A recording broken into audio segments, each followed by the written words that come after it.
Déjà, il y a le problème des matières fécales, mais également des problèmes liés à un fertilisant. Après l'Elbe, la Seine est le deuxième fleuve le plus pollué d'Europe, quasiment, à ce niveau-là.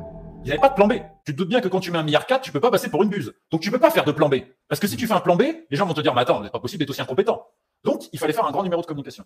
C'est moi ce que j'ai mis dans le livre, il y a 2 infos importantes. La première, c'est qu'on est aux alentours de mai, et je reçois quelques appels, j'étais sur le point de finaliser. Et on me dit, Romain, c'est chaud. Qu'est-ce qui se passe? En gros, ils ont fait des tests humains. La majorité des gens a été administrée à l'hôpital.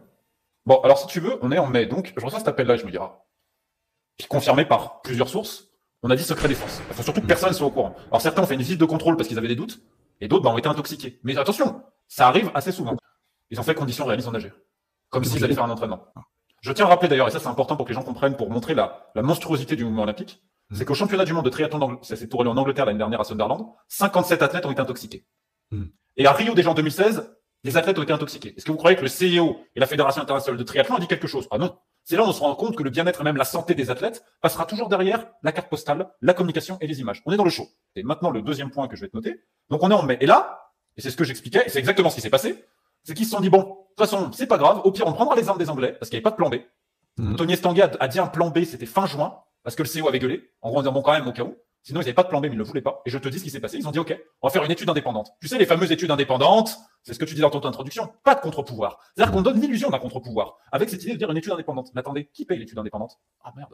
C'est les organisateurs. Et donc, on a le point de vue des organisateurs et de l'Amérique qui nous dit que selon leurs études, donc cette fameuse étude dite indépendante, qui n'a jamais été montrée, c'est bon.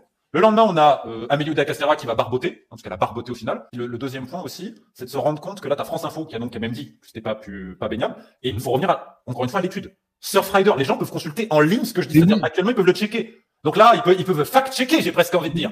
Donc, c'est-à-dire que tous ces gens-là, ils avaient tort, que toutes les études présentes, ils avaient tort, et comme du jour au lendemain, parce qu'après, c'est vrai, ils arrêtaient pas de dire, oui, mais il y a le barrage d'Austerlitz, etc. Ils ont beaucoup parlé de la pluie. Alors, j'ai pas les capacités pour expliquer la toxicité, potentiellement, d'un fleuve, je ne l'ai pas. Par contre, je me fie aux données factuelles. Ouais, Madame Hidalgo, Surfrider, ils ont publié des études depuis 2 ans, madame.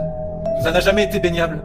Et donc, du jour au lendemain, pim pam poum, la mairie annonce que c'est bon, c'est baignable. Ça montre, encore une fois, qu'ils voulaient simplement le faire à Paris pour des questions d'ego et pour pas passer pour une buse aussi, mais c'est gravissime.